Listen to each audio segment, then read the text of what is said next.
사용합니다. 오늘은 시편의 부흥이 있다 62번째 시간입니다. 본문 말씀은 시편 44편인데 오늘 이 44편을 오늘과 내일 두 번 이렇게 나눠서 말씀을 드리도록 하겠습니다. 오늘은 먼저 1절부터 13절에 있는 말씀입니다. 이것은 고라의 자손에 의해서 또 찬양대 인도자에 의해서 찬양이 불려지는 곡이라고 표제로 되어 있죠. 분류, 내용상 분류를 한다면 민족 애가라고 그렇게 이름을 붙입니다. 그러니까 나라의 슬픔을 위로하는 그런 찬양이라고 할 수가 있습니다. 오늘 여기 1절부터 3절에는 하나님께서 이스라엘 백성들과 어떤 역사를 이루셨는지를 먼저 하나님 앞에 고백을 합니다. 하나님께서 이와 같은 역사를 이루셨습니다 하는 그런 찬양의 시입니다. 하나님이여 주께서 우리 조상들의 날 곧 옛날에 행하신 일을 우리가 그들에게 우리에게 일러주매 우리가 우리 귀로 들었나이다. 자, 시대가 지나면서 그들에게 있었던 하나님의 역사를 어떻게 전했습니까? 부모는 자녀에게, 또 그 자녀가 부모가 되면 또 그 자녀들에게 이렇게 구전, 그러니까 입을 통해서 자손들에게 전해준 이야기가 또 이제 그들이 성인이 되고 자식이 생기면 그들에게 또 하나님의 역사를 들려줬습니다. 이렇게 이걸 이제 구전이라 그러는데 입에서 입으로 전해지는 이야기죠. 그래서 오랄 트레디션이라는 그런 말을 쓰는데 이스라엘의 하나님의 그 출애굽 또 가나안 땅의 정복 그리고 분배받고 또 그것에서 하나님을 섬기는 그 일련의 과정들을 이스라엘 백성들이 조상들에게 이제 전해져서 내려오는 그런 이야기들을 이 시인이 사는 그 시대까지 전해져 내려왔다는 거예요. 그래서 하나님이여 우리는 우리 조상들이 옛날 주께서 행하신 놀라운 일들에 대하여 이야기하는 것을 들었습니다. 그러니까 이야기라는 게 얼마나 중요한지 몰라요. 여러분도 아마 어릴 때 어머님이나 누가 이렇게 들려주는 그런 이야기가 있었어요. 동화, 옛날 전래 동화라든지 그런 이야기가 있죠. 그냥 말하는 거는 읽기가 쉽지만 이렇게 이야기로 들은 건 기억에 오래 남는다 그래요. 그래서 이제 설교 화법이라든가 설교를 이제 하는 그런 방법론에도 이야기를 이제 하는 그런 설교체를 많이 이제 인용하고 또 사용하라고 권합니다. 이야기는 우리에게 친숙하고 또 그 이야기가 내 이야기처럼 들려지기 때문에 거부감이 없고 또 그것을 잘 스포츠처럼 받아들일 수 있다. 그렇게 이야기를 합니다. 이스라엘 백성들에게 역사했던 하나님의 이 역사도 이야기처럼 우리가 동화 이야기가 아니라 하나님의 생생한 역사를 그 자녀들이 또 다른 자녀들에게 또 다른 자녀 이렇게 세대가 지나가지만 하나님의 역사는 여전히 현재형이라고 하는 거죠. 과거에 하나님께서 출애굽을 하셨고 가나안 땅을 정복하게 하신 하나님은 오늘 지금 이 순간에도 똑같은 역사를 하시는 하나님인 줄로 믿습니다. 자, 2절 주께서 주의 손으로 뭇 백성을 내쫓으시고 가나안 정복 때를 말합니다. 우리 조상들을 이 땅에 뿌리 박게 하시며 본래 가나안에는 7 족속들이 원주민들이 살고 있었죠. 그런데 하나님께서 그들을 쫓으시고 이스라엘 백성들에게 그 땅을 기업으로 주신 거예요. 주께서 다른 민족들을 고달프게 하시고 우리 조상들은 번성하게 하셨습니다. 가나안 땅에 있던 원주민들은 이 이스라엘 백성들이 그 가나안 땅에 들어오니까 이제 전쟁을 하고 쫓겨가는 그런 신세가 되니까 그 타 민족들 그 사람들은 고달픈 인생이었지만 우리 조상 이스라엘 백성들에게는 하나님이 새로운 땅을 선물로 주시고 기업으로 주시고 또 그곳에서 열매와 가실과 또 소출을 얻게 하시는 그런 번성과 그런 부요함을 하나님이 허락해 주셨다는 거예요. 그들이 자기 칼로 땅을 얻어 차지함이 아니요 그들의 발이 그들을 구원함도 아니라. 자, 자기 땅을 지키기 위해서 그들이 전쟁을 하고 칼을 가지고 혹은 자기들이 할 수 있는 능력으로 대항하지만 그들 스스로 자기들이 그 땅을 지킬 수가 없었다는 거예요. 왜? 그들보다 더 강한 힘이 작용을 했기 때문에 그렇습니다. 오직 주의 오른손과 주의 팔과 주의 얼굴 빛으로 하셨으니. 그러니까 가나안 칠족들이 이스라엘 사람들과 전쟁을 했지만 사람과 사람 사이에, 나라와 나라 사이에 전쟁한 게 아니에요. 하나님께서 역사하신 거예요. 그러니까 하나님을 이길 수가 없죠. 하나님을 대적할 수가 없죠. 그래서 주의 오른손과 주의 팔과 주의 얼굴빛으로 승리케 하시고 그 땅을 기업으로 차지하게 하신 것은 여호와 하나님께서 이스라엘 백성들을 기쁘게 여기셨기 때문이다라고 말씀하세요. 하나님이 그들을 자기 백성으로 부르셨고 언약 가운데 하나님이 되시고 백성이 되는 그런 사랑의 언약, 헤세드의 언약을 통해서 하나님께서 그들을 귀하게 여기고 사랑하시고 기뻐하심으로 말미암아 그들이 전쟁 가운데 피 흘리지 않도록 하나님의 능력과 역사를 동반해 주셨다는 거예요. 자, 하나님이여 주는 나의 왕이시니 야곱에게 구원을 베푸소서. 여기 야곱은 이삭 그 아들이지만 여기 지금 나온 이 야곱은 한 개인을 가리키는 게 아니라 이제 민족을 가리키는 거예요. 이스라엘 민족. 그 이스라엘 민족에 대해서 왕이신 하나님의 구원을 지금 호소하고 있는 찬양입니다. 오늘 이 본문의 제목은 여호와께서 나의 왕이 되심이 부흥이다라는 제목으로 말씀을 드립니다. 여호와께서 나의 왕이 되심이 부흥이다. 요 4절은 마지막 부분에 다시 한번 말씀을 더 드리도록 하겠습니다. 5절 우리가 주를 의지하여 우리 대적을 누르고 우리를 치러 일어나는 자를 주의 이름으로 밟습니다. 자, 지금 우리의 삶 가운데 특별히 이제 이스라엘 백성들 가운데 얼마나 대적들이 많이 일어나고 있습니까? 하나님께서 그들과 함께 하시는데 그 이스라엘 백성들은 무엇을 해야 되냐면 하나님을 의지해야 되는 거예요. 하나님을 신뢰해야 되는 거예요. 하나님을 믿어야 되는 거예요. 이게 바로 관계죠, 관계. 이게 바로 언약 관계예요. 하나님은 우리 하나님이 되셔야 돼. 하나님의 그 전능하신 역사가 계약을 맺은 이스라엘 백성들의 편이 되어 주셔야 돼. 또 이 계약을 맺은 이스라엘 백성들은 하나님께 어떻게 해야 돼요? 하나님만이 나의 참된 하나님이십니다. 나의 전능한 여호와 하나님이십니다. 우상 숭배로부터 또 하나님의 말씀을 떠나는 것부터 자기 스스로를 잘 관리하고 지킴으로 말미암아 언약을 준수할 때 그 효력이 나타나는 거죠. 그것을 여기 우리가 주를 의지하여라는 말로 표현하고 있습니다.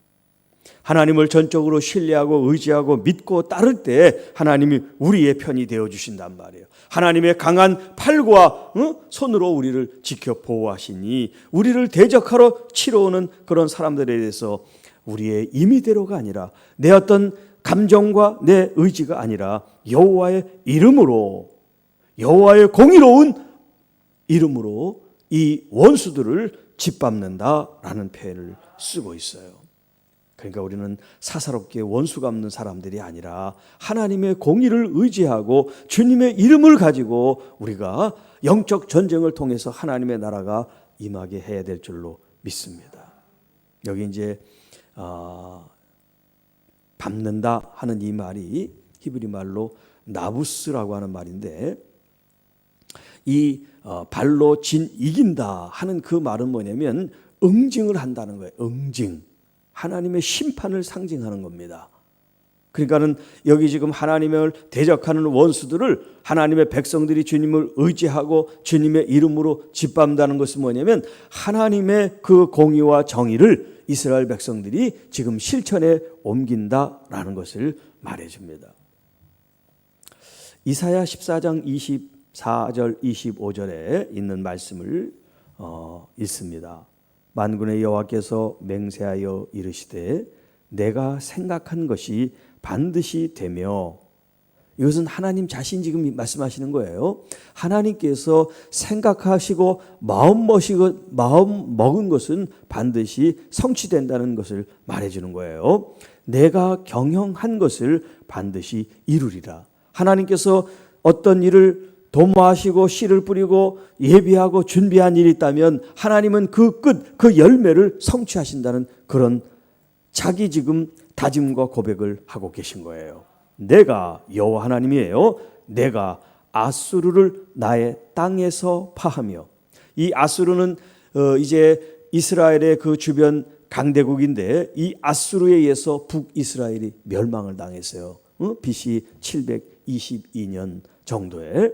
자, 그런데 하나님이 그들을 사용했지만 그들이 거룩하고 그들이 바라서 그들을 사용한 게 아니에요.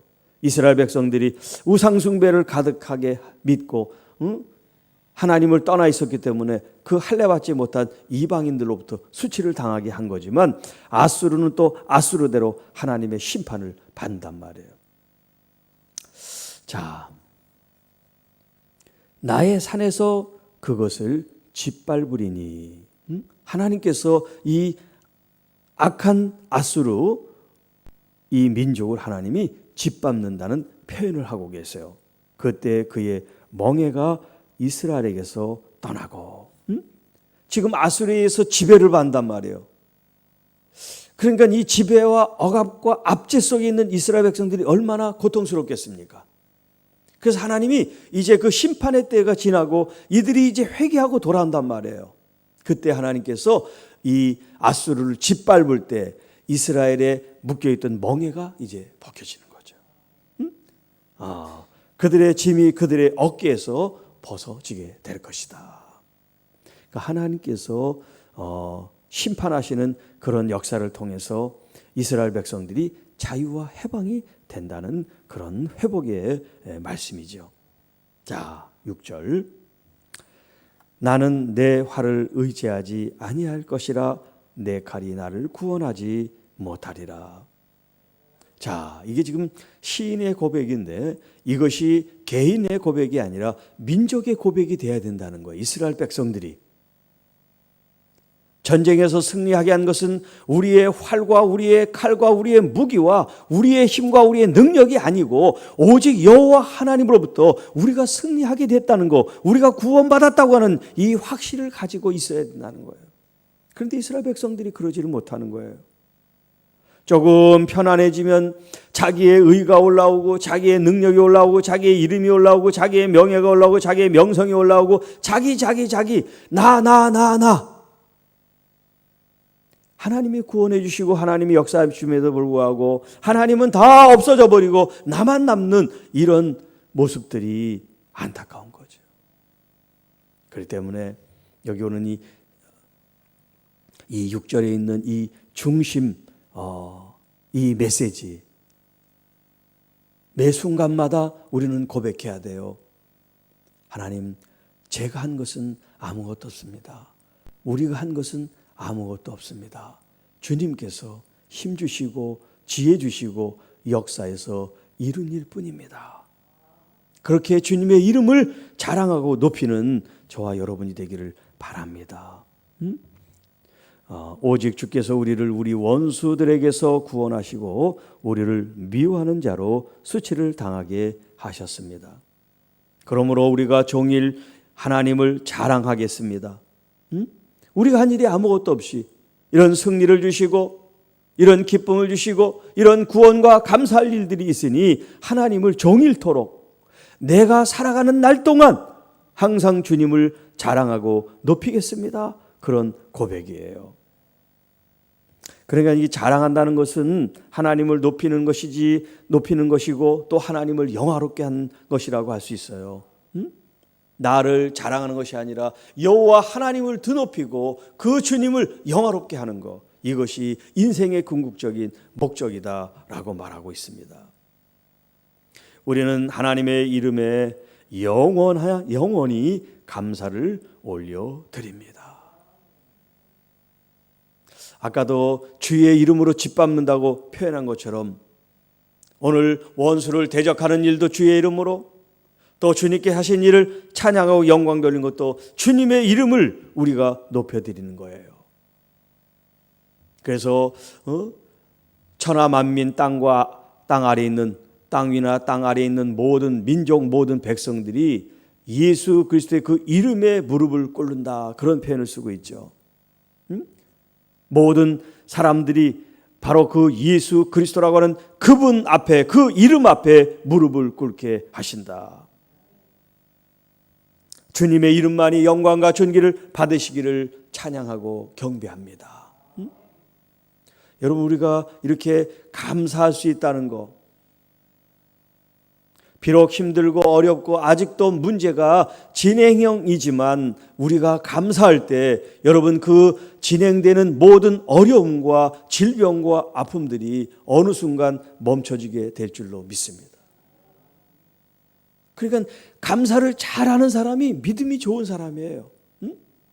결과를 보고 응답이 돼서 감사하는 건 그건 믿음이 있든 없든 누구나 할 수 있는 일이지만, 아직 진행되는 아픔과 어려움 속에서 하나님께서 나를 반드시 지켜주시고 보호하시고 치료하시고 역사하신다는 믿음을 갖는 건 쉬운 일이 아니잖아요. 바로 우리의 믿음이 이때 나타나는 거예요. 그러니까 믿음 없는 사람은 어려울 때 불평을 합니다. 그렇죠? 이스라엘 백성들이 그랬잖아요. 조금만 문제가 생기면 모세를 원망하고 불평하고, 이게 믿음 없는 사람의 모습이에요. 그러나 믿음 있는 사람은 괜찮아, 또 지나갈 거야, 그러면서 서로 용기를 주고 서로 힘을 공급해 주면서 으쌰으쌰 한단 말이에요. 여러분, 교회나 어떤 이런 공동체나 가정도 마찬가지예요. 조금만 어려움이 생기면 서로 엄마 탓, 아빠 탓, 서로 부인 탓, 남편 탓 해가지고 싸움을 하면 그 가정은 화목하고 행복한 가정이 될 수 없죠. 그러나 어려움이 생길 때 가족이니까 하는 마음으로 서로 힘써서 그 위기와 문제를 극복하려고 그러지 않습니까? 교회도 마찬가지예요. 어려운 일이 생기면 내 문제처럼, 내 가족 일처럼 같이 생각해서 그 문제를 잘 해결하려고 하는 사람이 있는 반면에 그걸 꼬투리 잡아가지고 더 공동체를 힘들게 만드는 사람이 있단 말이에요. 그래서 제가 주일날도 말씀드렸죠. 문제를 일으키는 트러블 메이커, 또 화목하게 하는 피스메이커, 그리고 하나님의 나라를 이루는 킹덤 메이커. 이게 바로 그 사람의 믿음의 모습이에요. 믿음의 열매예요.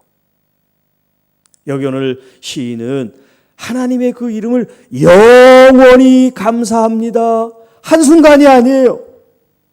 그러니까 이 영원이라는 것은 기쁠 때나 슬플 때나 아플 때나 나쁠 때나 좋을 때나 어떤 환경이든 그걸 초월해서 내가 하나님을 찬양하고 경배하고 감사드립니다. 얼마나 멋집니까? 자, 이제 9절부터 좀 상황이 다른 이제 내용이 전개되고 있어요. 자, 9절 이하에는 이스라엘 백성들이 지금 하나님이 자기들을 버렸다고 생각하고 하나님의 떠남으로 말미암아 어떤 수치와 그런 아픔과 상처가 있었는지를 이제 회고하는 그런 노래예요. 자, 그러나 이제는 주께서 우리를 버려 욕을 당하게 하시고 우리 군대와 함께 나아가지도 아니하십니다. 자, 이렇게 하나님이 우리의 편이 되어주시고 우리의 승리와 능력과 기쁨을 허락해 주셨는데, 지금 이 당면한 현실은 뭐냐면 하나님이 우리를 버려 이방 민족에게 조롱거리가 되게 하셨다는 얘기예요. 주께서 우리를 대적들에게서 돌아서게 하시니 우리를 미워하는 자가 우리를 위하여 탈취하였습니다. 그 전에서는 하나님이 우리와 함께 하셔서 가는 전쟁마다 승리케 하시고 그 대적들을 발로 짓밟는 놀라운 역사가 있었는데, 하나님이 등을 딱 돌리시고 하나님이 개입하지 않으시니까 이게 이제 역전이 돼버리는 거예요. 이 이방 민족이 자기들을 짓밟는 일이 생기고 자기의 물건을 탈취하게 되고 또 부녀자들을 말이죠, 이제 나쁜 일을 하는 그런 어려운 일들을 직면하게 된 거예요. 11절, 주께서 우리를 잡아먹힐 양처럼 그들에게 넘기시고 여러 민족 중에 우리를 흩으셨습니다. 그래서 디아스포라처럼 이제 흩어지는 백성이 돼서 이방 나라 그 땅에 가서 종살이 노예살이 하는 그런 서글프고 가슴 아픈 역사를 이루게 됐다는 거예요. 또 주께서 주의 백성을 헐값으로 파시며 그들을 판 값으로 이익을 얻지 못하셨습니다. 주께서 우리로 하여금 이웃에게 욕을 당하게 하시니 그들이 우리를 둘러싸고 조소하고 조롱합니다. 자, 왜 똑같은 하나님이신데 언제는 하나님께서 종살이 430년 동안 애굽에서 종살이할 때 그들을 건져주시고 또 그들에게 새로운 땅을 주시고 그들에게 번성할 수 있는 은혜를 주셨는데, 또 어느 때는 하나님이 등을 돌리시고 이방인들의 밥이 되게 하시고 그들의 짓밟힘과 약탈을 당하게 하시고 수치와 모욕을 당하게 하실까 하는 거예요. 같은 하나님이신데 하나님이 변덕이 있으셔서, 하나님이 기분이 좋았다 나빴다 하셔서 그러실까요? 아니에요. 그것은 전적인 바로 우리의 문제예요. 하나님은 항상 똑같으신 에메트, 하나님은 신실하시고 진실하신 하나님이세요. 하나님은 변함이 없으신 분이에요. 그래서 어제나 오늘이나 장래에도 그 그림자가 변함이 없는 그 예수 그리스도를 이야기하지 않습니까? 변하는 것은 누구냐? 바로 나예요. 우리예요. 아프고 힘들 때는 도와주세요. 하나님을 잘 믿겠습니다. 그런 진실한 고백으로 하나님의 은혜를 받습니다. 하나님의 은혜가 임한 다음에는 내가 언제 그런 기도를 했냐는지 입을 딱 닫고서 변해버린단 말이에요. 하나님 필요 없어. 네. 얼마나 하나님이 야속할까요? 얼마나 하나님이 속상하실까요? 내 자식들이 하나님을 아빠하지 않고 우상을 아빠하고 돈을 아빠하고 명예를 아빠하고 이 세상의 것에 마음을 뺏긴 이 사람들에 대해서 하나님은 배신감을 느끼지 않겠습니까? 그때마다 하나님의 종들을 보내시고 그들을 돌아오도록, 그들의 마음을 다시 추스리고 회개하고 하나님 앞에 돌아올 수 있도록 권면을 하고 말씀을 선포하고 하나님의 진리를 증거하지만, 귓등으로 듣고 한 귀로 듣고 한 귀로 흘려 여전히 죄악 가운데 있는 그들을 하나님은 심판하실 수밖에 없다는 거예요. 그것을 지금 이 시인이 노래하고 있습니다. 이스라엘 백성들이여, 우리가 이렇게 고난받는 것은 하나님이 변덕이 있어서가 아니라 우리의 죄악 때문입니다. 왜 우리가 이런 수치를 당합니까? 왜 나라를 잃어버린 이 디아스포라 같은 흩어진 민족이 되고 나라 없는 서름을 겪어야 됩니까? 이것은 바로 우리의 죄 때문입니다. 지금 이런 얘기를 하고 있는 거예요. 자, 4절로 돌아옵니다. 그렇기 때문에 우리가 이 4절 말씀을 잘 이해할 뿐만 아니라 여러분의 삶 속에서 이 진리의 말씀이 이루어지도록 하실 수 있기를 축복하는데요. 그게 뭐냐? 하나님 여호와께서 나의 왕이 되시는 거예요. 나의 왕이 되시는 거예요. 자, 여러분, 왕이라고 할 때 이 왕이 어떤 의미가 있습니까? 왕은 한 나라를 절대 권력을 가지고 통치하고 주관하는 사람 아니에요? 절대 권력이 있는 거죠.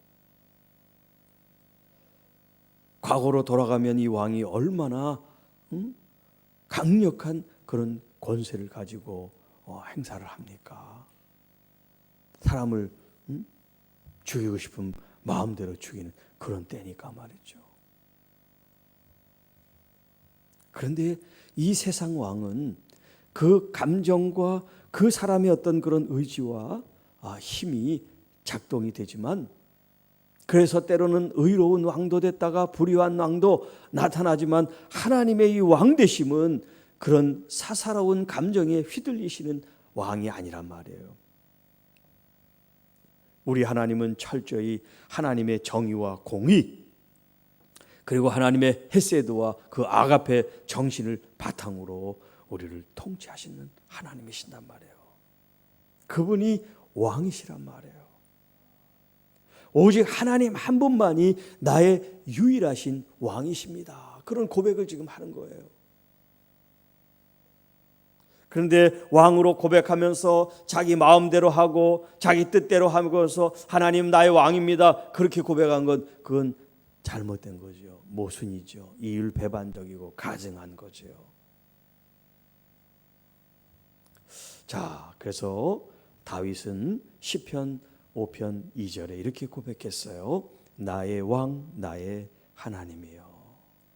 다윗은 왕인데, 자기가 왕인데 하나님을 왕으로 모셨다는 거예요.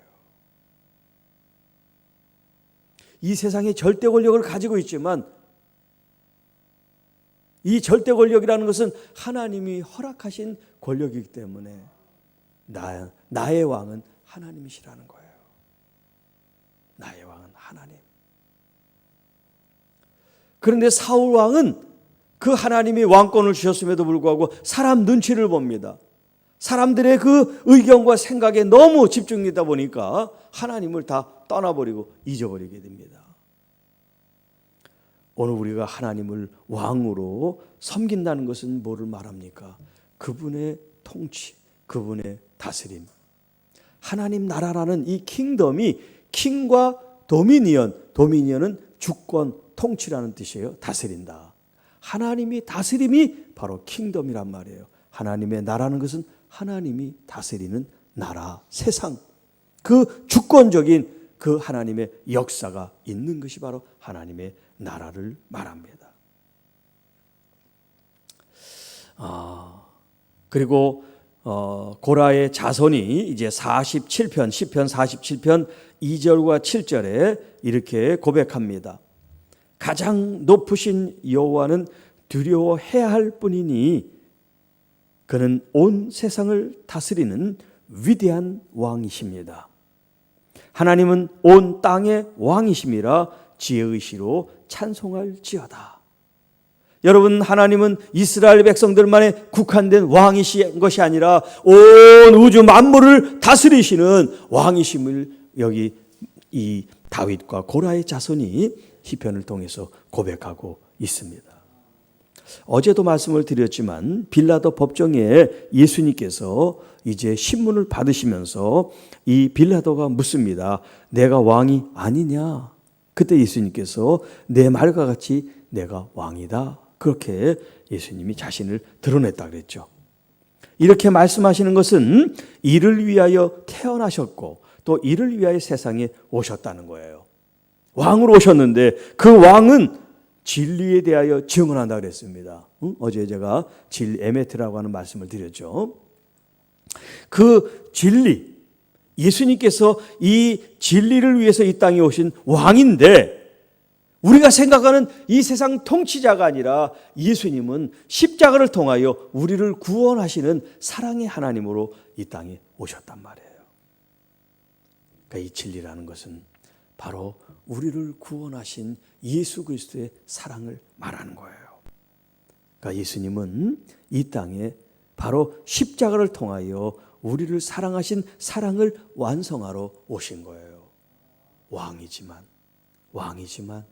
우리를 군림하고 우리를 착취하고 우리를 억압하는 그런 절대 군주가 아니라 우리를 섬기고 우리를 사랑하고 우리의 모든 죄로부터 자유케 하고 우리의 모든 염려, 근심, 질병으로부터 자유케 하기 위해서 당신께서 친히 우리의 질고를 담당하시고 우리의 죄악을 담당하시고 우리의 연약함을 담당하시고 우리의 아픔을 담당하시고 우리의 상처와 우리의 모든 고통을 담당하신 사랑의 주님, 그분이 바로 왕이신 거예요.